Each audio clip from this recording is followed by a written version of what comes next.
You mentioned LaNorris Sellers, and that's where I want to go next, because that's the complete other end of the spectrum when you're talking about a quarterback prospect where the tools are there. I mean, 6'3", 245, absolute cannon, rocket of an arm, elite speed for the position, even at that size. But man, we haven't seen him put it together as a passer yet, as a confident, whether it's on the move, whether it's in the pocket. And we can have a conversation about all the surrounding, the supporting cast and the surrounding things that are contributing to the fact that when you want to be an effective pocket passer and your pocket's always breaking down, when you want to be able to make accurate throws and there are drops and there are miscommunications on route combinations and things like that, you can only do so much. And when those things do start to break down, it's hard for a quarterback who is athletic as he is to not just revert back to what is the simplest thing to get you out of that situation, which is to run past everybody or try to chuck it deep and make big plays. So it's hard to blame him for this, the way things have developed so far this season. But I'm just wondering, is this going to be enough? If he doesn't show us more than what we've seen so far by the end of the season, is that still going to be enough for NFL GMs to bank on those rare traits that he has? Or is he going to have to develop, despite the supporting cast, a way to show he can be efficient from the pocket, he can make sound decisions, his mechanics aren't going to suffer for what's happening around him, because we see it so often, even at the next level, when quarterbacks get there and they don't have enough help. The mechanics start to suffer, the decision-making, the accuracy, all those things start to suffer, and they never reach that ceiling. Can he still be a top 5, top 10 guy? And can he polish those skills enough to be able to find success at the next level that really he hasn't even had at the college level? Well, the thing that you didn't mention, Luke, which is also important here, is that he's got another year of eligibility. I mean, if he doesn't want to go out, he thinks that there's more that needs to be attributed to his game, he could say, I want to come back to South Carolina. What I think is going to be really interesting is what do you do with the offensive coordinator this offseason? It's abundantly clear that Mike Shula's offense is not going to work with him. We can talk about what Shula was able to accomplish with Cam Newton back in 2015. We can talk about the mobile quarterbacks that he's worked with in the past. It's 2025. You're running a 2015 offense, and it's getting him killed every single drive. I mean, the offensive line is terrible. Shane Beamer didn't want to go out in the transfer portal and bring in wide receivers that were proven names. He trusted the young up-and-comers and Nick Harbor. So there's that conversation. There's also the conversation of, I don't like the offensive coordinator hire that you're bringing on in. I'm only going to regress more as a player. I kind of have to go pro because of this may be my only shot to get on a team, sit for a few years and be developed. There's a lot of good in LaNorris Sellers' game. I mean, he's got a deep ball. You just watch it fly. People say all the time, he can't throw the football.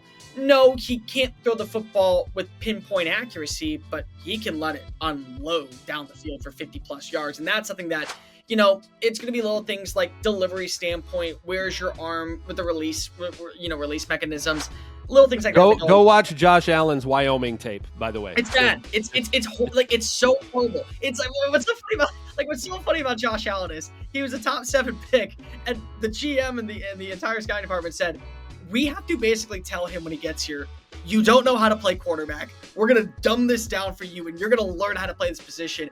And we'll go with rebuild you from the ground up, baby. But you know what? Just the attributes are there that you can build upon. The problem is that he is going to have to go to such a good situation with not only the right head coach, but also you're going to have to sit him. I mean, the bottom line is that when Anthony Richardson came on out, my fear was that they were going to rush through the progression too much and that you were going to rely so heavily on his attributes that you weren't going to fix the minor mechanic details that are going to be necessary for him to be able to build a rapport. And they rushed him on in, and he dealt with the season-ending injury 4 games into the year, so they shut him on down. He came on back. He dealt with more injuries. He never was able to kind of get a good rapport and consistency, and that ultimately killed him. I think the same thing about Trey Lance, too, when it came to, I really want to see Trey play one more year of college football, just to know that what he did at North Dakota State in that season was more than meets the eye. Because from a skill standpoint, a lot of things that you want a franchise quarterback, very much there. Sellers has all those traits. I want to interrupt you just to point out that Richardson is such a great case study, because the problem with Richardson is, yes, he doesn't need to be rushed, but he also needs to play a lot more football, Cole. That's why, and you mentioned in terms of Sellers coming back to play another season, I think why that could be so much more important is if he goes to the next level and he sits, you can there is value in that. There is value in sitting and waiting and looking at the speed of an NFL game and getting practice reps. It's not the same as getting starting quarterback reps at a high level and playing snaps, just playing. I mean, I think it was Richardson had 13, 14 starts under his belt since high school before he was a number 4 pick overall, and then they were putting him in there as a rookie. Like, that's just not enough football at a high level. And I think for Sellers, and you mentioned some of the options he has. I mean, if he's unhappy with the play calling and the coordinator, he's unhappy with the offensive line, the supporting cast, this is 2025. He has the opportunity to say, hey, I'm going to go somewhere else and play in the college where there is an offensive line, where there is an offense that's going to be built around me and allow me to succeed. That option is there for him as well to get more reps before he makes that jump, right? For me personally, I don't go pro if I'm LaNorris Sellers. Like if you're asking me and I'm giving him advice, I'm telling him one of two options. You can wait to figure out what is Shane Beamer and the collective going to do to build around you in South Carolina, or you enter the transfer portal and you go to a place that has an offensive line, has a proof of concept of developing quarterbacks, has some proven wide receivers. Miami's going to need a new quarterback next year. And I'm not saying that he and Shannon Dawson would be a match made in heaven, but you look at the development of quarterbacks and what we said about Carson Beck before the Louisville game, what we said about Cam Ward going into last year, there is something to be said about that. I think that, again, you hit the nail on the head when it comes to the rep count. I need to put out as much good film as possible, as much film as possible. When it came to Anthony Richardson and Trey Lance, they put out very little, but they put out good film.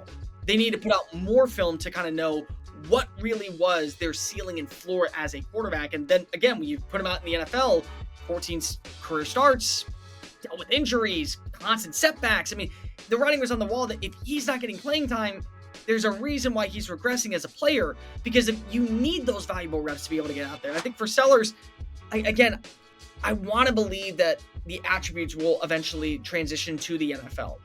But for every case study of a Josh Allen that has all the intangibles that you want in a quarterback and you dumb it down and make him learn how to replay quarterback in the right system, there's the Anthony Richardson case where it takes an injury to go hit a setback to then miss 7 or 8 games to then you're coming out there, you're not playing with consistency, offensive line is inconsistent, you're relying so heavily on your ability to run and create options in the open field that you're not developing when it comes to your accuracy downfield, and you become a limited player that eventually leads to teams having a hard conversation of, we would rather have the guy that does the bare minimum but does it at an efficient level than have the guy with all the attributes that hit the ceiling. So I personally think Sellers is going to have a very difficult conversation this offseason. And he's from Florence, South Carolina. I mean, he is a Carolina Gamecock through and through. But you need to do what's best for your career. And if South Carolina is not doing that for you, there are schools out there that, number one, will pay you what a first-round pick will make in their first season to come on in and be a quarterback for 1 year, have the investment that will develop offensive line around you, have good play callers around you, and have good weapons that will elevate your stance. So if he goes pro, I mean, look, we're talking about probably what, if you're lucky because of just the intangibles, a late first-round pick. If we're talking about you not being able to impress, day 2 selection, would you rather do that, or would you rather maybe go look at all your avenues and maybe go back for another year to be better developed in the right system? That's where I'm at with LaNorris Sellers, and I personally think he needs to come back for another season.